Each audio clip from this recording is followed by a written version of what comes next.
নমস্কার, আমার 24-এ আমি মৌবি আপনাদের সবাইকে স্বাগত জানাই। রবিবার পাহাড়ের 4 পুরসভা সহ রাজ্যের মোট 7টি পুরসভায় নির্বাচন। আমি জানি না যে অন্য সময় এই নির্বাচনকে কেন্দ্র করে এতটা ঔৎসুক্য রাজনৈতিক মহলের থাকতো কিনা, কিন্তু বর্তমান রাজ্য রাজনীতির প্রেক্ষাপটে দাঁড়িয়ে অত্যন্ত আগ্রহ তৈরি হয়েছে এই 7টি পুরসভার নির্বাচনকে নিয়ে, যার মূলে রয়েছে বেশ কতগুলো গুরুত্বপূর্ণ ফ্যাক্টর। আর সেগুলোই আমরা আজকে আলোচনা করার চেষ্টা করব। যে প্রশ্নগুলোর উত্তর দেবে এবারের এই 7টি পুরসভার নির্বাচন, সে প্রশ্নগুলো প্রথমে একবার দেখে নিই। তৃণমূলের একচেটিয়া আধিপত্যে কি আদৌ দাঁত ফোটাতে পারবে বিরোধীরা? রাজ্যে ফের বাম কংগ্রেস জোট, কিন্তু এই জোট কি তৃণমূলকে আদৌ চ্যালেঞ্জ ছুড়তে পারবে? বাম কংগ্রেসকে টেক্কা দিয়ে বিজেপি কি রাজ্যে প্রধান বিরোধী শক্তি হিসেবে উঠে আসবে? গোর্খা জনমুক্তি মোর্চার পাহাড়ে কি এবার দাগ কাটতে পারবে তৃণমূল?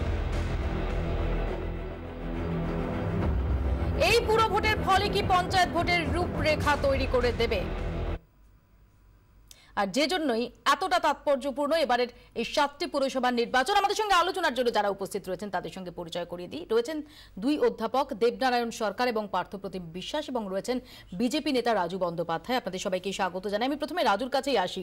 যেহেতু রাজু, আমরা এখন দেখছি যে অন্তত চলনে বলনে বাদানুবাদে বিরোধিতাটা মূলত তৃণমূল কংগ্রেস এবং বিজেপির মধ্যে এসে দাঁড়িয়েছে, তাই বিরোধীরা বিজেপি সহ তারা কি সত্যি সত্যি তৃণমূল কংগ্রেসের যে একচেটিয়া আধিপত্য সেটাতে আদৌ দাঁত ফোটাতে পারবে? আমি প্রথম প্রশ্নটা আপনার কাছেই নিয়ে যাব। দেখুন, এটা তো স্পষ্ট হয়ে গেছে যে পশ্চিমবাংলায় প্রিন্সিপাল অপোজিশন হচ্ছে ভারতীয় জনতা পার্টি। আপনি যদি নোটবন্দির পর থেকে যে কটা নির্বাচন হয়েছে, অর্থাৎ তমলুক বলুন, কুচবিহার বলুন, মন্তেশ্বর বলুন, সেখানে বিজেপি ধীরে ধীরে ধীরে ধীরে একটা উচ্চতায় পৌঁছেছে, ভোট বাড়িয়ে গেছে একের পর এক। আর তারপরে যে 5টা নির্বাচন হলো, অর্থাৎ উত্তরপ্রদেশ, উত্তরাখণ্ড, তারপরে দক্ষিণ কাতির যে নির্বাচন আমাদের পশ্চিমবাংলায় হলো, সেখানে মানুষ স্পষ্ট বুঝিয়ে দিয়েছে যে এখানে কংগ্রেস সিপিএমের কোনো অস্তিত্ব নেই, আর ভারতীয় জনতা পার্টি একদম প্রিন্সিপাল অপোজিশন। আপনি যদি যান, আপনারা জানেন, দেখবেন যে কিন্তু সেটা কি রিফ্লেক্টেড হবে এবারের 7টা পুরসভার নির্বাচনে? দেখুন, একটা নির্বাচনে, কারণ পশ্চিমবঙ্গে বিশেষ করে দেখুন পশ্চিমবঙ্গে নির্বাচন কিভাবে হয়, বিশেষ করে যখন এই নির্বাচনটা স্টেট নির্বাচন কমিশনের নজরদারিতে হবে। আমরা এর আগে দেখেছি নির্বাচনগুলো, মমতা ব্যানার্জি উন্নয়নের একবারে ধ্বজা উড়িয়ে বেড়াচ্ছেন, পাশেই সল্টলেক কর্পোরেশন, সেখানে আপনাদের জানা উচিত, কারণ আপনারা সেদিন 22 জন সাংবাদিক সেদিনকে বেধড়ক মার খেয়েছিল এই তৃণমূলের গুন্ডা বাহিনীর ওপর, এবং সব বাইরের থেকে বহিরাগত এসে সেদিন নির্বাচনের আগে আপনারা ধরে নিচ্ছেন যে নির্বাচন সুষ্ঠুভাবে হবে না, অতএব আপনারা ভালো ফল করতে পারবেন না। না, এরকম বিষয় না। দেখুন, নির্বাচন সুষ্ঠুভাবে হবে না তার কিছু ইঙ্গিত থাকে। আপনি ডোমকল বলুন, আপনি পূজালি বলুন, আপনি পাহাড়টা ছেড়ে দিন, আপনি আমাদের যেটা রায়গঞ্জ হচ্ছে, বহিরাগত ভরে গেছে, একদম আমি আসবো তার আগে একবার দেখে নিই পুলিশ প্রশাসন। আজকে মুখ্যমন্ত্রীকে বলতে বাধ্য হচ্ছে, পুলিশের অবস্থা কি দেখুন। আমি আসবো তার আগে একবার দেখে নিই যে পাহাড় বাদ দিয়ে সমতলের যে 3টে পুরসভা, 3টেই আলাদা আলাদা ভাবে অত্যন্ত ইন্টারেস্টিং জায়গায় রয়েছে। কেন? চোখ রাখবো আমাদের প্রতিবেদনে।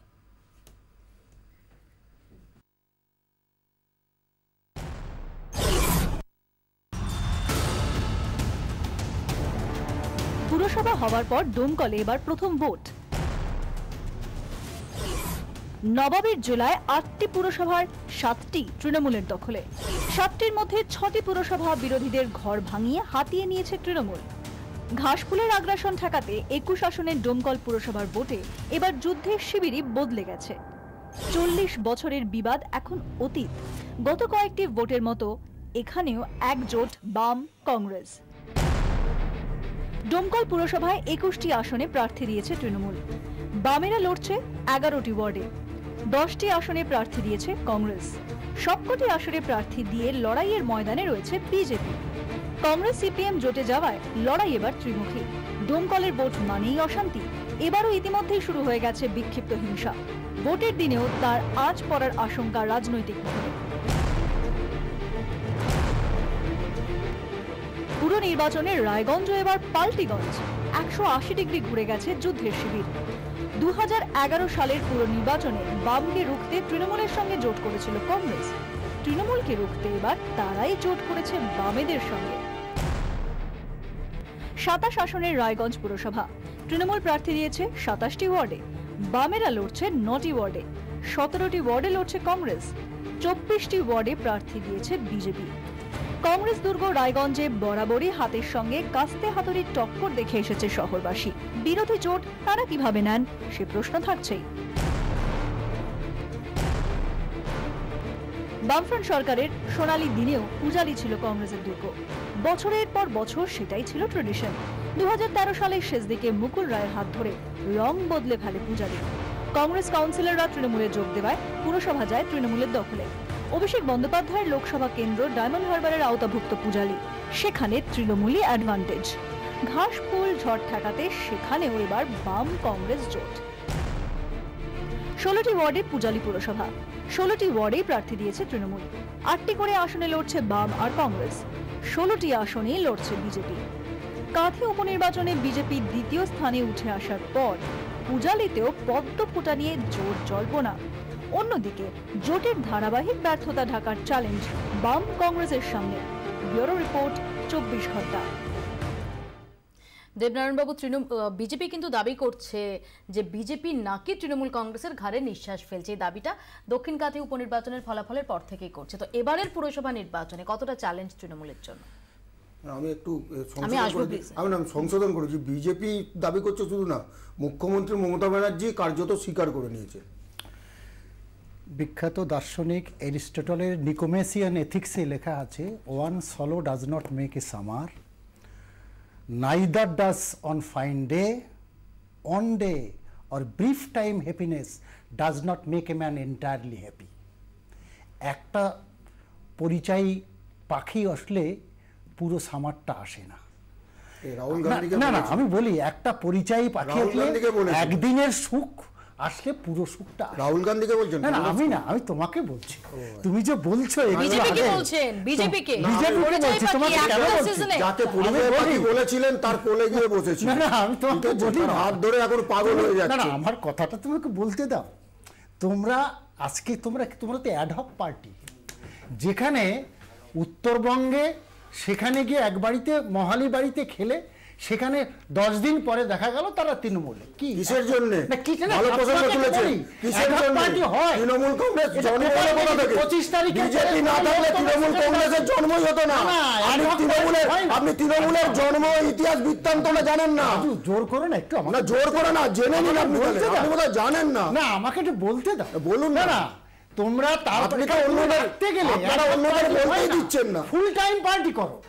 তুমি একটা পার্টি করতে গেলে হাফ হয় না, ফুল টাইম পার্টি করো। তাই না, জনগণের সঙ্গে আপনার তৃণমূলের নেতারা ফুল টাইম পার্টি করে টাকা নিচ্ছে কেন? গরিব মানুষের টাকা লুট করছে কেন? ফুল টাইম পার্টি এই জন্য করা। তুমি যতই ফুল টাইম পার্টি এই জন্য করা। অভিযোগ নয়, সেখানে ফরেনসিক প্রমাণ করে দিয়েছে। চণ্ডীগড় থেকে সত্যতা এসে গেছে। তোমার যে টাকা নিয়েছে, কিন্তু আমার বলুন, কথাটা বলতে দাও। আমি তোমাকে বলি, ফুল টাইম শোনো। তুমি এক জায়গায় তোমার কি হয়েছে, একটু কিছুদিন আগে তো দেখেছি ৭৭,০০০ ভোটের মধ্যে ৪৫,০০০ কোনো তোমাদের কোনো ক্যান্ডিডেট ছিল না। কয়েক হাজার বুথে একটা ভোটও পাওনি, ৫,০০০ বুথে ৫টা পর্যন্ত ভোট পাওনি, মানে হাজারের বেশি বুথে তোমাদের কোনো পতাকা নেই। হঠাৎ কি? আর যেখানে তুমি এক জায়গায় যাচ্ছ, যেখানে তোমাদের সভাপতি খেলো, সেখানে 10 দিন তোমাদের লোকের দেখা নেই। এইভাবে হয় বলেছি আপনাকে। তুমি পশ্চিমবঙ্গে আপনারা মাথা নিচু করে দিয়েছেন। একদিকে সারদায় টাকা দিচ্ছেন আর ওদিকে গরিব মানুষকে সন্ত্রাস করে সাথে আবার তুলে নিয়ে গিয়ে সংস্কৃতি মেনে নেবে না। বাংলার মানুষ এই সংস্কৃতি মেনে নেবে না। ভালোবেসে নিয়ে আসুন। আমি আসবো, রাজু আসবো। রিজু ঘোষাল কংগ্রেস নেতা ইতিমধ্যে আমাদের সঙ্গে এসে যোগ দিয়েছেন। রিজু, স্বাগত জানাই আপনাকে। আমি পার্থপ্রতিম বাবুর কাছে যাবো যে এখনো অবধি বিজেপি যে দক্ষিণ কাঁথি উপনির্বাচনের ফলকে সামনে রাখছে, তার তো সবচেয়ে বেশি রক্তক্ষয় মানে ইরোশন, ভূমিক্ষয়, সেটা তো আপনাদের হয়েছে। বামেদের ভোট বিজেপিতে গেছে, পারবেন রুখতে?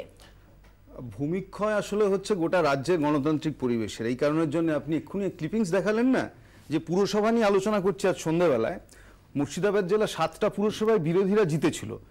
ফলে বিরোধী শূন্য রাজনীতির এমন চমৎকার নমুনা গোটা রাজ্য জুড়ে চলছে যে জেতার পরও পিসি সরকারের ম্যাজিকের মতো করে প্রত্যেকটা বিরোধী পুরসভা হচ্ছে শাসক দলে চলে যাচ্ছে এবং হাতে ছোট ছোট পতাকা নিয়ে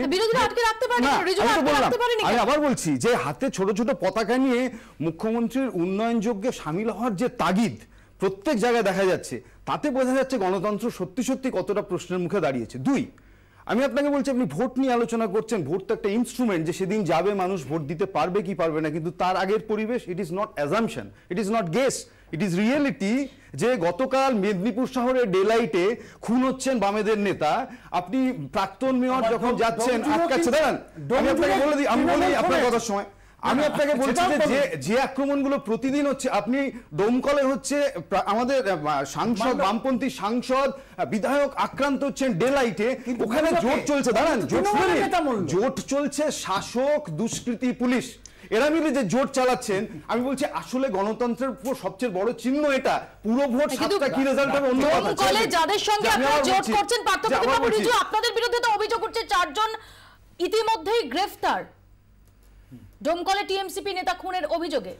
এটা নিয়ে অলরেডি আমাদের পার্টির পক্ষ থেকেও বলা হয়েছে। প্রথম কথা হচ্ছে যে যারা অভিযোগ করেছে এবং অভিযোগের সত্য বিচার না করে অ্যারেস্ট করা হয়েছে, তার মধ্যে একজনকে আজকে অ্যারেস্ট করা হয়েছে দমদম এয়ারপোর্ট থেকে। যে ছেলেটি ঘটনার 4 দিন আগে থেকে কলকাতায় রয়েছে, তার ছেলে অটিস্টিক, 5 বছরের ছেলেকে নিয়ে এখন এই মুহূর্তে আমি লালবাজার থেকে আসছি, লালবাজারে তাকে বসিয়ে রাখা হয়েছে ট্রানজিট রিমান্ডে, তাকে মুর্শিদাবাদ পুলিশকে হ্যান্ডওভার করা হয়েছে, রাত্রি 11টার সময় নিয়ে যাবে।